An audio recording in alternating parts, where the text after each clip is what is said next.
And the current school system was created during the Industrial Revolution.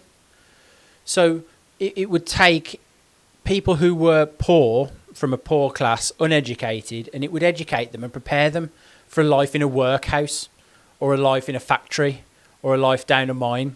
That was the idea behind it. And I guess that there was a decent payoff at the time, because it was somebody who wasn't educated, and you were giving them an education, you were giving them a job, you were giving them something that would better their life, because without that they were living in poverty.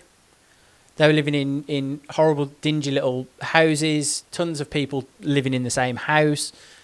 And you were giving them a way to make a little bit of money and to put food on the table and all of those things. But that was a long time ago, and that was made for that time. So everything that was created and we still use today was set up for that life of waking up, going to work at 6 a.m, not coming back until 11 at night or whatever it was. It was just a horrendous, in the end it became a horrendous day for people and a horrendous life.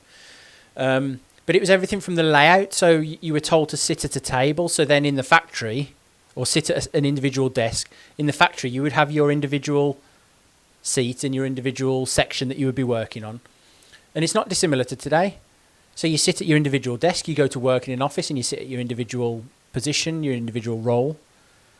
The uniform, setting you up again for working in a uniform, making everybody seem like a drone. They're just part of the hive, and so it's all about setting up for this life after. Timetables, feeding time, telling individuals when they can eat, or how much rest time they can have. Stop resting now, because your rest time's over.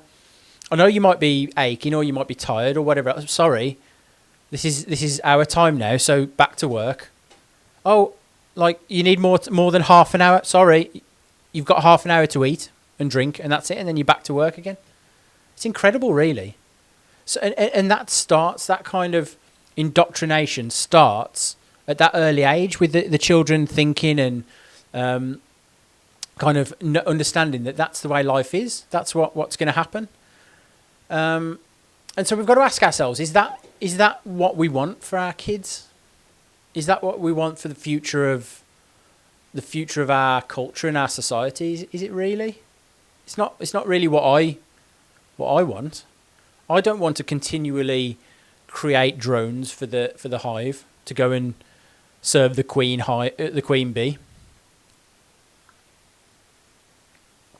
Just because I think that there's more potential out there. There's more that can be achieved by taking the chains off people, taking the shackles off people. And it starts with the children.